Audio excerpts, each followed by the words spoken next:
All right, let's go find this missing person, which is not responding to the calls. Tommy Dean. There you go. Do it for your family, Capelli. Support your family. Okay, I kind of like this idea that the steampunk are actually now used properly to heal people, even that are on having regular conditions. Don't worry about the data log. I will read this stuff later in the extras part. Cool. Like I said, in this game actually makes the extras still worth reading once again, which is appreciated. James, can you check in the meantime who did the music for this one instead, just for the sake of it? So, take a look now. Because It's I know Boris Salchow. I don't remember if he did something else. He did the second game's music as well. Okay. I can tell you that the soundtrack is a bit better than in the second game. It tries a bit more than anything. Especially because... Joe, honey, are you there? Bobby saw a dropship coming into land near you. Be careful. Okay, then. Especially because I did mention there was a theme that was using PlayStation Star Battle Royale that I could not find in this game. It turns out that you do get it if you wait the music of a menu, continue long enough. So it's basically of the late part of the menu, right? Take these shrapnel grenades. Dale packed them good and tight. Okay. And interestingly enough, the box art for this game was actually designed by a guy named Ollie Moss. I'll mention that in a second, Waves. Give me just a second to read this. So the shrapnel grenade, improvised explosive device that when detonated showers the area with shard of rusty homemade shrapnel. So it's basically the normal grenade, quote unquote, just in a more rudimentary kind of way. But go on, Waves. Basically, Mr. Moss is a English graphic artist. He's mainly known for doing reimagined movie posters, I'm going to post a JPEG in the chat of his Star Wars ones that he did, and they're solid enough. And the box art he came up with for this game is also pretty good. I have to disagree on that. Well, definitely stylistic on its own. The compared with the other games in the franchise, box art, it really doesn't look that identical. It is very dissonant in how it looks. The orange color predominates most of it and tries to create negative space, like in a Frank Miller, comic book. But unfortunately, it really just feels, too much different compared to the other games.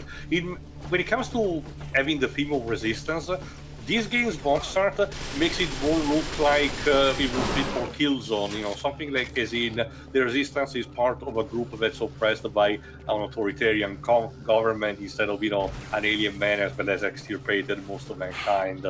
I don't know how to describe it well, but, you can look it up on internet to see. Also, another thing I think the box art for the other two games is really generic. I guess, but at the very least, it had that a sense of continuation and identity compared to this one. Sorry. Go on, Joseph. If I may, I think one thing that's been a consistent frustration for me in this series is it has a lot of high difficulty, but when we finally get to the boss encounters are incredibly underwhelming, if not outright easy. Keep that phrase in mind for a future part. Oh no. Anyway, just to mention also quickly, I can mention during the next encounter. Go on, Druva. It's sometimes I can take on tough bouts of gameplay, at least if the bosses, because yes, they clearly do have boss encounters. If the bosses... Hold on. Listen to this radio. Oh yeah, how's Britain doing? Cartwright is still doing fine. That's good to know. Does we even call this voice actor to do it. Does he get to participate in the story, or is it mainly we just hear he's alive? He's just a cameo from this. Hey, we found Tommy Dean. I'll take it over nothing. Hey, Tommy. Like I said, Cartwright plays a more supportive role, direct in Retribution. So let me guess, the idea is that out of his dishonorable dischargement, Capelli will have to be the hero after all to finally put an end to the Chimera threat, but not as a soldier, but as a civilian. It's kinda, sorta. You will see. It basically will start at the end of this part, basically. Okay. For the time being, you had to actually deal with a bunch of chimeras in the cornfield. Also, just to mention quickly, this game also had something that the other games did not have. There you go, I just level up the bullseye. That's really cute. And like I said, each upgrade is predetermined, but it's very useful. For example, in this case, exploding rounds, as in your damage actually becomes more powerful when it comes to, dealing damage to the enemy. Anyway, one thing that this game does, that the others didn't, is to add an audible grunt when an enemy actually falls under your bullets. Which I think is actually a neat improvement, because in the other games you might not have been completely secured if an enemy, was having its die animation or not. But with this, when the enemy goes, you know for a fact that they're basically dead, and you can stop caring about them and focus on another target. That's pretty neat. Yeah, I mean, Again, it's a little thing, but it is useful. I can see how this would be the contender for the best gameplay style of the free games. I'm not done finishing yet, but I almost completed Retribution by the time we're recording this.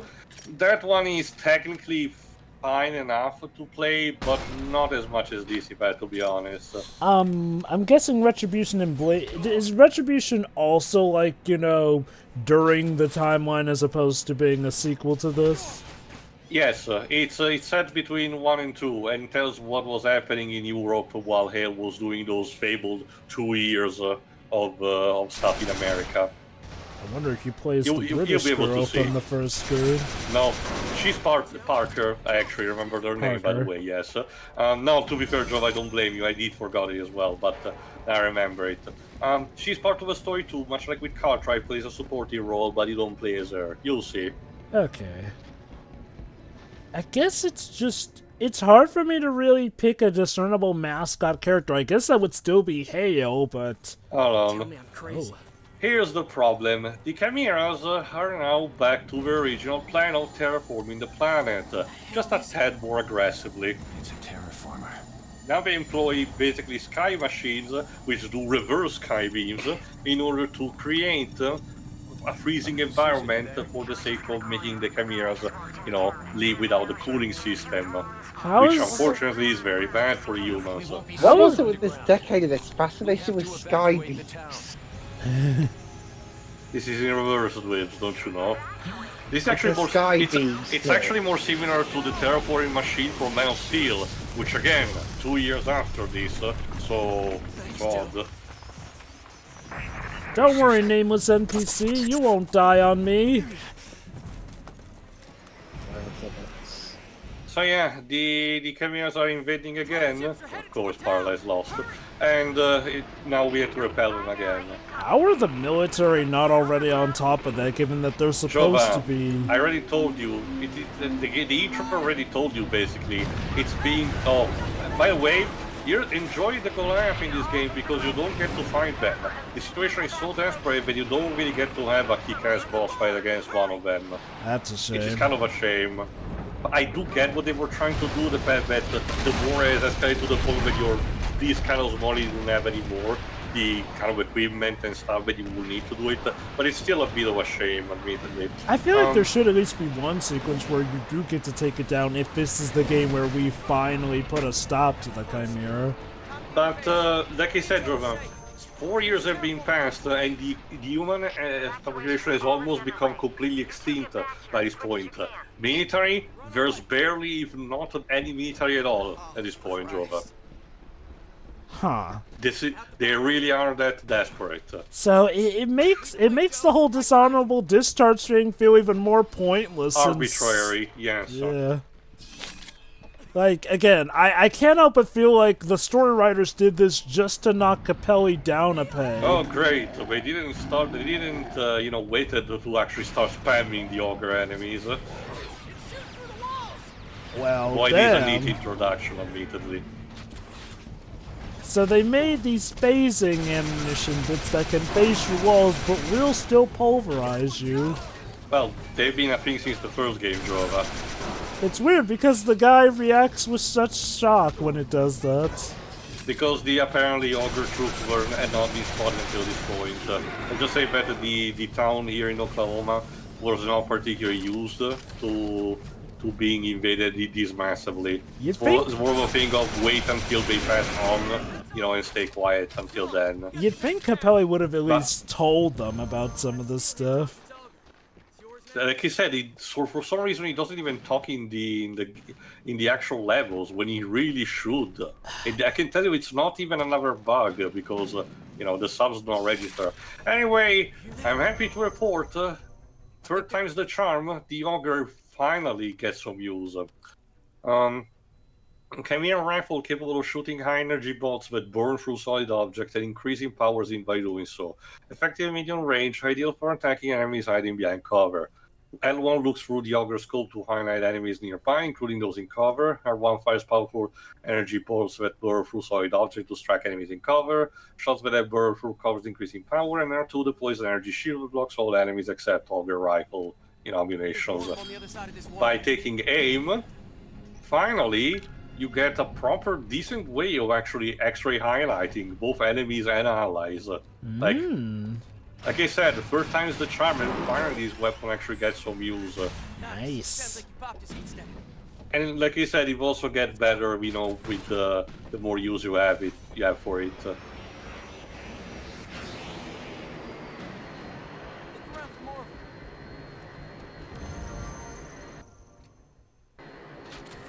Alright, let's take another peek. Just hang back there, Tommy. We'll scout ahead.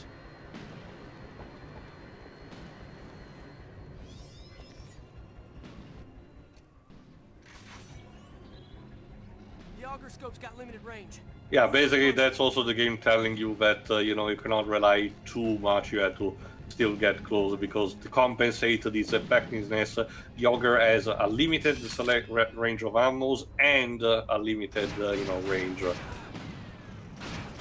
But as you can see, it still does the job. I actually don't think I need it, Tommy, sorry. It's nice to have in case you do need it. Yes, obviously. And you can use it for essentially a combo tactic. If you don't have a cover to hide, you pump one and the bullets that phase through that will immediately become more powerful as a result. Nice. It's very basic but effective. There you go, that's how the shield looks. It is weird it took them 3 games to get to the ogre with this point when, Well, like, at the very least on a decent kind of level. Like I said, the ogre in the first game is barely unusable because of that. Run, run, run before the scripted event crashes that bridge in.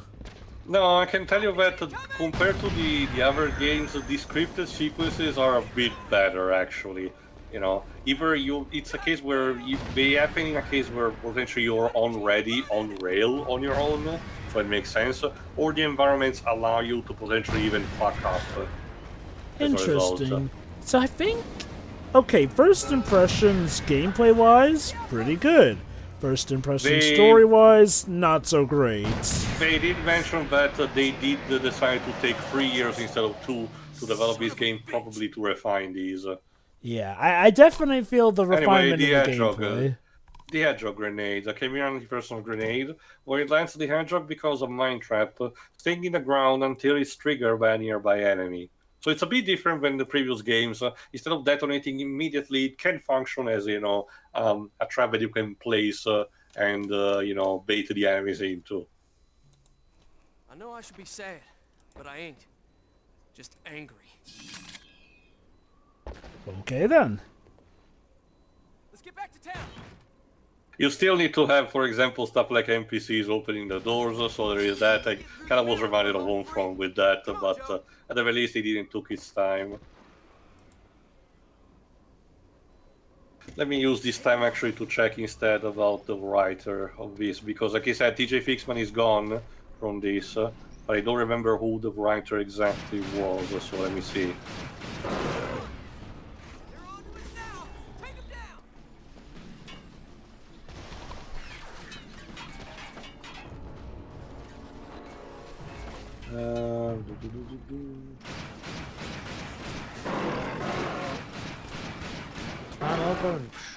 There you go.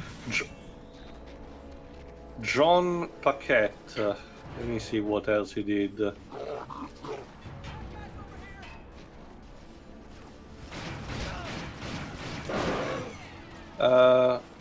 Okay, there we go. He was a production assistant for a bunch of video games in the end of the 90s, particularly 2 Goosebumps video game and a Jurassic Park video game. It was a part of a design team of Medal of Honor, Rising Sun, European Assault and Vanguard, also Airborne, and also it was the more recently it was the story lead for the Miles Morales solo video game. Huh, interesting resume. But like I said, IMDb and Wikipedia always tell dissonant, informations about these games, so I don't even know if he was the sole writer in this or he had a co-writer of some kind.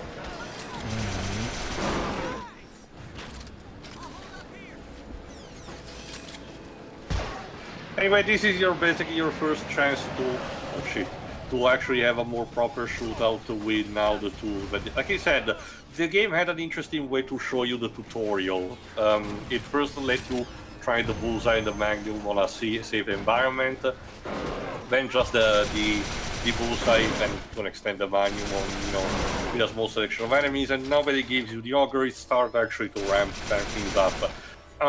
These extra video have a small set of making off of levels where they talk about only this first level and the next one that we'll see in the next part. Not sure why only those 2 and nothing else, because I kind of would have loved to hear about them more. But they did mention that when creating this particular level, if you see, they took inspiration from the beginning of The Wizard of Oz, starting the countryside, Thorfield and everything, and what the fuck? What? Let's just pretend that never happened. And have a storm that is approaching, kind of similar to the tornado, just in this case not as whimsical.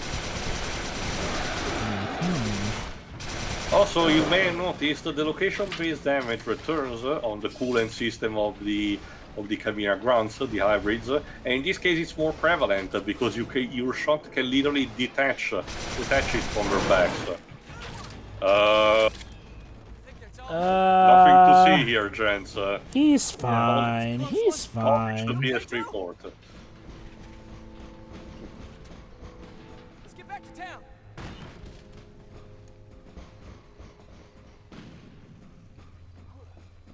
Sounds like our guys got him held on the bridge. Let's flank him. Ready? Also, co-op returns, but I don't remember still into what extent. Especially because towards the end of the game, for one reason or another, Capelli would be very much alone for a good chunk. So I actually don't know how much it works out, or if the co-op really works just for the multiplayer and not for the single player, and I got mistaken. Again, with the service online, I had not the chance to actually try it. Interesting.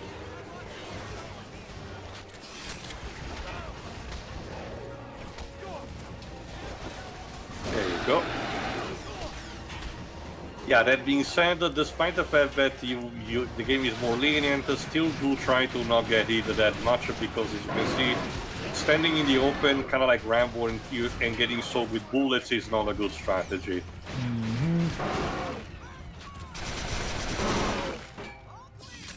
God damn. Good work.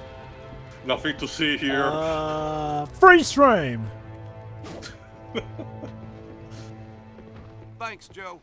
You got here just in time. Where's Susan? Last I saw her, she was near the bank. Scrounge for weapons and ammo, then get back to town. I also More like of the them on fact way. that now, because the situation is more desperate, it makes more sense now that the other humans, aside from you, will also start using Chimera weapons. Joe, Oh boy, this. Susan, Is Jack okay? Yes, he's in the tower. I guess Grab all Jack the is food, the water, and son's blankets for name. Son, yes. Lester, barricade that street. Chimeran ground troops will be here in a few minutes. We'll have to hold them off till the rest of the town evacuates. I want to know who got us into Doesn't this look mess. like Capelli, doesn't sound like Capelli. Why did we even use Capelli? I mean, Because there's someone who needs to stimulate him to go into action. A familiar face. I mean, Doctor Capelli was, Malikov, voiced again by Goddamn Greg fool, you let 'em Ellis. right to us. Still have the anger issues, I see. What's going on? Nothing. Just a crazy old man. Joseph, you must listen. When Nathan detonated the bomb in Mexico, it acted as a catalyst. Power surged through the Chimeran Tower network toward New York City. There it activated a bridge through space. Aha! Time travel. No, actually no. More like teleportation of Its sorts. purpose is a mystery, but its effects are clear. That tower in New York is slowly freezing our entire planet. Let me guess, it opened a gateway to the Chimeran We're moving home everybody world or upstate. We something. might have room for one more. No, you don't and understand. if we We don't came stop here it for Joseph. soon, the world's going to be We must travel plummeted to New into York an ice City. We must age. shut down the Basically. tower. I'm getting Battlefield Earth flashbacks. Temperatures are dropping faster. I We don't will remember not Ice survive Age the winter. being a... Not so problem much in the this ice stuff, but the whole opening a Any of us. wormhole to the home planet of the invaders. Well, elaborate more as the Joseph, gameplay goes I'm the on. only man alive who knows how to shut down that tower. I need you to protect me on the way to New York. You want protection? Here. Capelli's done with the fight. He's never coming back to it. Never ever. Abso-fucking-lutely. Susan's the one who rouses him into it, isn't she? Jova, it's almost like the characterization now of Capelli is very predictable. Let me guess. Through the wife's eyes, he sees his old buddy Hale. No, you'll see. Again, keep in mind, Jova, the fact that I did mention the fact that she's Nathan Hale's stepsister. The game doesn't mention it in some capacity. It's the novel that does it. Oh, wow, that's, I mean, they mentioned it in the last... To be fair, I'll be fair, it's not really important as a detail, if I had to be honest. But it's extra hilarious if you know it. But it's one of those things that I can live without. I guess it's like, I still have two on. I guess one wonders. So, you bothered to make the stepsister of Hale, who was a very important character, mind you, but, you know, his stepsister, the wife of Capelli, but apparently you don't see it important enough to even mention it in the main source material. That's like if Star Wars Episode 5 went, Alright. oh, by the way, Luke and Leia were The actually new weapon, the siblings." Marksman, a high-power medium to long-range rifle, ideal for attacking single enemies at a distance. Secondary fire is very effective for dealing damage to multiple enemies at once. R1 fires 3 rounds of burst high energy, R2, if I recall correctly, has another grenade. Again, this is like a new weapon, and while still a bit more, militaristic on the one side, it has a bit of personality still on its own, as you will see. It can deliver a turret with secondary fire. There you go. Continue. But yeah, It's I mean, okay, it's like if, okay, we reveal that Vader is Luke's father, then we reveal that Vader is also Leia's father, but we never address the fact that that makes Luke and Leia siblings. It's just such a weird thing to do. Or better yet, if they only address that in, like, the comic books, like, I mean, I get it. It may not matter much for this game, but I feel like if it was a big enough deal for the novel, at the very least, a passing mention that she is Hale's stepsister, sister, or whatever, wouldn't hurt the plot. Like, Yes, Pedro? for me, it's like like you already said. This is not that much of an important detail anyway. But it's more about the practice itself rather than this specific instance. See, the first time I was exposed to this practice was back in the early 2000s.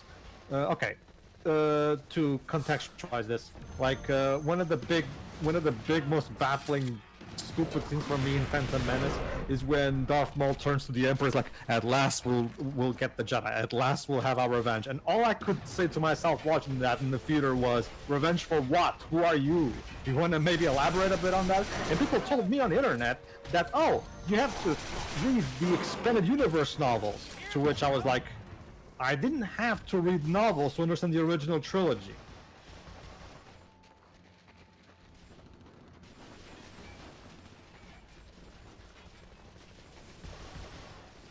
Again, audience, just want to keep in mind context of the day and age back then.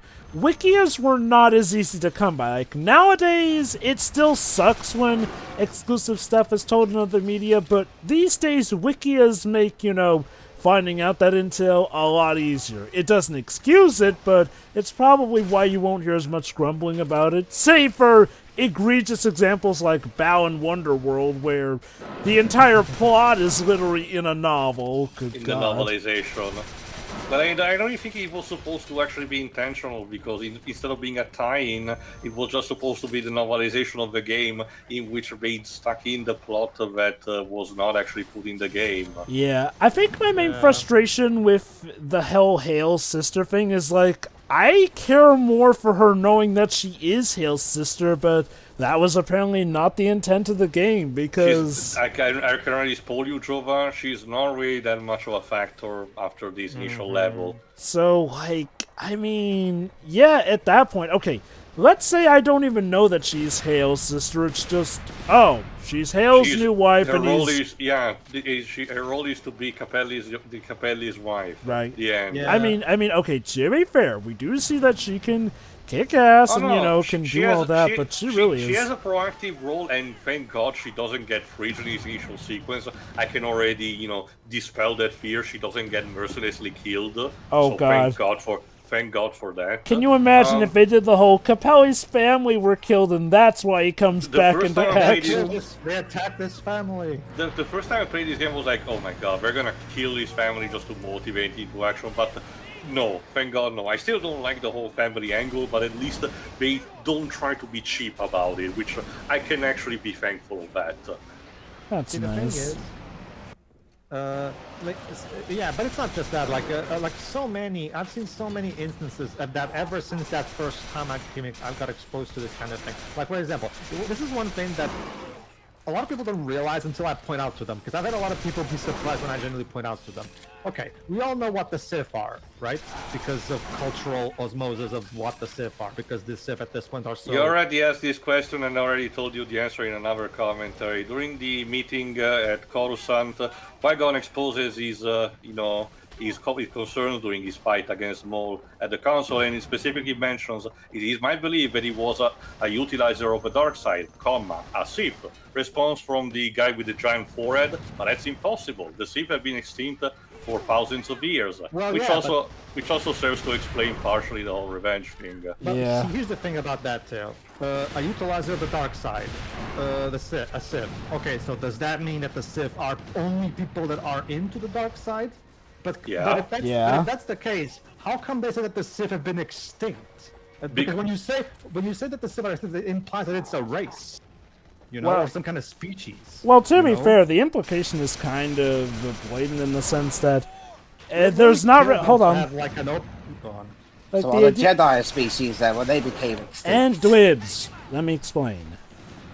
Like, the idea is that, you know, users of the dark side of the Force have not really been a factor at that point as far as they have known, hence them being extinct in that regard. The entire point also of the prequels is to showcase the hubris of what the Jedi Council was at the time of the Republic, and them being petty snob that would consider the Sith basically lower grades to them is perfectly in character too. Sure, but let me use the original trilogy as an example. In the original trilogy, Luke asks, "What are the Jedi?" And Obi-Wan explains that Jedi are the knights who keep the truth and justice in the galaxy. Why couldn't we have a scene in the prequels where Anakin, as a kid, asks Qui-Gon what the Sith are? And Anyway, new enemy type. These are a bit similar to the sleep skulls of the first game, but they function with more prosthetic-like legs. They basically function like crickets, they constantly move. Best strategy, shoot them with the tracker of a bullseye and then let loose because it tracks down their movements, obviously. Also, I see somebody really liked Predator with that spine ripping bout, but honestly, how sad is it that the guy who got his spine ripped out, I actually thought was Capelli because he looks just like Capelli because Capelli's just that generic looking in this game. Yeah, Pedro. Yeah, Pedro. If you know what we know now about the Jedi, if I can only imagine a new version of that scene where what were the Jedi like? The Jedi were a bunch of smug, arrogant fools who got themselves killed. For as much as I don't like Last Jedi, that's more or less how Luke describes them in that movie, which, to be fair, yeah, he has a point. That's the thing. Like, if you, based on the prequels, that's kind of how it is.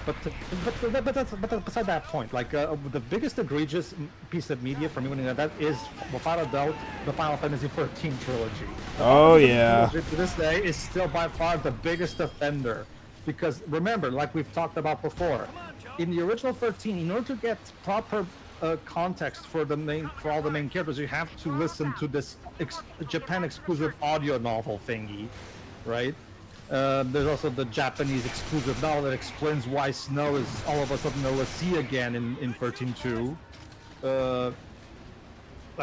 It's just all of this stuff that is just like, remember back in the day where you just bought a game and the whole story was in the game? Man, I love Final Fantasy 16 because except those PC games where you have to read the manual to get the story. Like for example, Ultima 4 actually literally came out with the Britannia story, I think it's called. That's a thing that Spoon did not talk about in his review. Essentially, because Richard Garriott wanted to actually have the idea of the Phillies, as I think it's called, the idea of extra content package with the game that made you more immersed. The idea is that it packaged in each package of Ultima 4 with a separate book called the Britannia Historia that literally tells you the lore about the place where you are. And literally as the game starts, an in-universe copy of the book gets spouted out of the portal and tells you actually to read it before entering. Cute. I guess. But it's more of a case of, again, put this into for reference groups. This probably basically is referring to the game of tag. It basically said tag you're in. Let me put it into perspective, just for an hypothetical scenario, because again, what you said about the 13 trilogy, and to an extent also this game applies. But just wanting to know, if hypothetically Devil 5 and Bandai Namco had enough of a manufacturing budget to have every single copy of Ni no Kuni with a physical copy of Wizard's Companion, and in-game there wasn't the actual digital copy, instead told you to refer to reading that. I would complain as well. I would complain as well. I don't know. Like I get the idea if actually provided a mean with it, like the general problem with this is, at least back in the day with this things with internet, is the idea to spending extra money for something separated from the medium, other than spending extra money. I would say that. Well, no. My point is, what if that was included with your purchase with the game? Oh no, I thought you said the opposite. No, because that's what happened, for example, with aforementioned Ultima 4, for example. The copy of the book came included actually with the game. Yeah, but guess what? I don't like it there either. Because for me, it's one of those things where I paid full price for a game. I expect the entirety of the game's experience to be in said game. I don't want to. I shouldn't have to pay extra for books. Well, that's what they said. No, dude. She was saying if that's included in the purchase. Oh, so it is included in the purchase. Yeah, like I said, Ultima 4 happened with this. With the game, it was also stuff like, say, for example, a map of a place and the actual book. That's fine. That's what I mean, especially also because I know that for a fact that something similar to part of the 13 trilogy, and the major problem with the novels was that they were never actually translated almost in English, and that was the problem with that. Also, if they bothered with the very least, new enemy type, this gorilla-like guy. Guess where the weak point is. I wonder. But the cool thing is that it's also a case of shoot it until it dies. because the weak point keeps changing, and it's a case where you rip off its armor more and more, and it counts as a mini boss. Okay, I haven't used this joke in a while, so allow me. Like, you might as well have a little tutorial box saying "shoot here, you dumb fuck." Like, yeah, but again, Pedro's point still stands in the way, and especially also to get back on track to this game. Like the first time I played this trilogy, I knew nothing about the extra source material. So as you can imagine, like I said, the intro of the death of Resistance 2 made me believe that Hale was in a coma for 2 years because it felt logical the way it was mentioned. So yeah. No, it wasn't even a case of telling me where to read stuff because the game did not even bother to do that. Like, yeah, that does beg the question. Like, let's assume you just like the game, so you'll be focusing on the games. What if you don't even know that there are novels that explain stuff? By the time of 2008 and 2011, the internet was still prevalent enough that you probably wouldn't know at least about this, you know. But I think at the very least, you know, a small note telling you that, like, even the minimal case, if you want to shield me a product, at least be decent and tell me to go buy it instead of having me figuring out. I think that's at the very least a minimal degree. And I'm still not the biggest fan of the aspect, also, but at least in this day and age in the internet, when exclusive info does come, usually at some point it'll get added to like the fan wikia, so... Okay. The boss fight is almost over, so I'll continue mentioning what I have to after. I mean, again, I think it's about to fall down. Cool. Yeah, I'm trying to. There you go. Down, boy.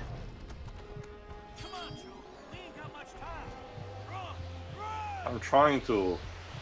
That tornado is carrying a car. NTN, it's a alien storm. Yeah, I'm definitely seeing the Wizard of Oz inspiration. Alright, here we go. Come on! And I guess the wife of the kid died. No, I already told you this, we're thankfully spared of that. Malikov, where are you going?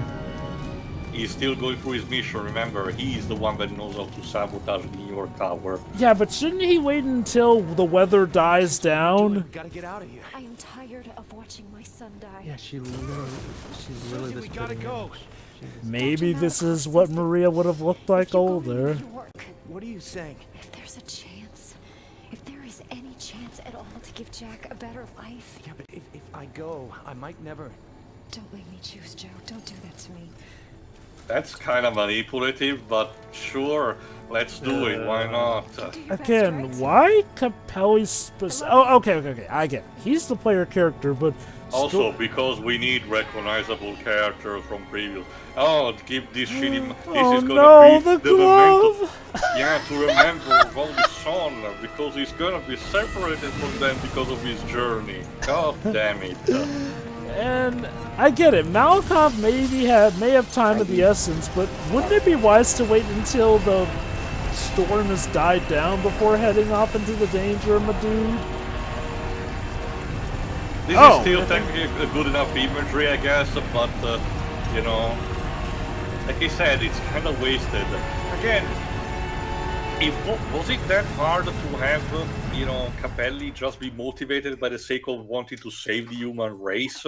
I know, right? No, he needs to have his wife telling, you go right there, mister, I don't love you anymore. Basically. It's like, my dude, the human race could be screwed. As in, you know, your family, 2 + 2 = 4, dumbass. Okay, 2 things. One, man, again, this game also is a good reminder to me that I kind of miss when, you know, with video games, you know, characters' faces did not actually veer that much into the uncanny valley, because unfortunately that's a thing that's happening very recently. And second, just to mention, because I did mention this briefly in Resistance 2 run, but just for funsies, a small mentioning, because this was not the only product that Sony was actually, you know, doing with this, because I did check. Sly had a small comic that actually severely underestimated, actually, if Sly did this or not, because this small comic reintegrates that mission in Sly 2 that I did mention was was you supposed to happen after the first Dimitri mission, but the second issue serves to be the tie-in to 2 and 3, which actually explains the entire dialogue that Sly had with Max Sweeney and the fact that Murray left the gang. So that I didn't even knew that it was explained in detail. But anyway, Sly had that. Ratchet and Clank had a comic run, which is actually canon. Unfortunately, it serves to explain when a supporting character from the second game is not present in the future trilogy, which is kind of important. And the art style is bad. I like the covers. I really like the covers, but the actual, art style of the actual comic, no, I don't like it. There was this game. Infamous had the infamous, sorry for the pun, tie-in comic that serves to bridge the gap between 1 and 2 that actually kills one of the villains that was left alive at the end of the first game. So that's kind of a bummer. Oof. And Uncharted did have a 6-issue miniseries that was released around the time of 3, but I don't know where does it locate timeline-wise. I don't really think it's that much important. It's just another side adventure that Nate has. Surprisingly enough, Jack and Dexter did not have a tie-in comic. I don't know what happened, but the point is that aside from third-party companies like Square Enix or even another one of the big three like Microsoft, Sony actually also was kind of in full force of the time because unfortunately this was basically the culmination of the Fed. Thankfully, it seems that these days we're not doing it anymore. The closest I remember that happening for a first-party title, I mean Sony, because we know Ubisoft, for example, is still doing it for Assassin's Creed, was the ARG program for Infamous Second Son, which as far as I know has been kind of integrated now in the game properly because they patched it in. So I do believe it's not necessary anymore. That's actually pretty neat. But other than that, no, this was actually the culmination of that. So I get the idea this franchise was essentially a victim of... the Gears of War series is still doing it because remember we had that comic that explains what happened, how Marcus and Kate became chummy in between 4 and 5, and 5 came out in 2019, so it wasn't that long ago. Well, there's also the Eye-Buster series. Like you said... I can't comment on the newer comics, but from what we read, I liked how at least the comics from the original trilogy did it. Like, they added on stuff. That's another thing. It's not just the fact that the side material was present. A lot of the times it wasn't even that great to read, if I had to be honest. At the very least, the Gears comics, from the things that I read, both for a run and on my own, they at least were a good time. I can safely say that they were a good time, and I probably would have bought them back in the day if I knew about them. But this I can tell you that aside from knowing about the information, the side material of this franchise, for example, is really not that particularly interesting. Maybe, like I said, the first novel set in between those 2 years, maybe that one is decent enough because there's enough material to work, but the quantity is the thing that you have to put a question mark on. So that one, I get the idea it would be enough material for a game, and maybe, but the comic line is boring as shit, and this second novel that's set between 2 and 3 and talks about Capelli falling in love again, it's also very boring. Again, I wouldn't really recommend. I really feel like games of the time were just relying on the fact that, hey, people really wanted to see their games in other forms of media. It didn't matter like we had to actually make them good. And I'm not saying it like every tie-in to video games were bad. No, there were still good ones. Hell, the long-running Archie Sonic one for the most part was good. But no, there were some bouts where it legit felt like, hey, we're doing this just for extra money instead of, hey, we're doing this to entertain.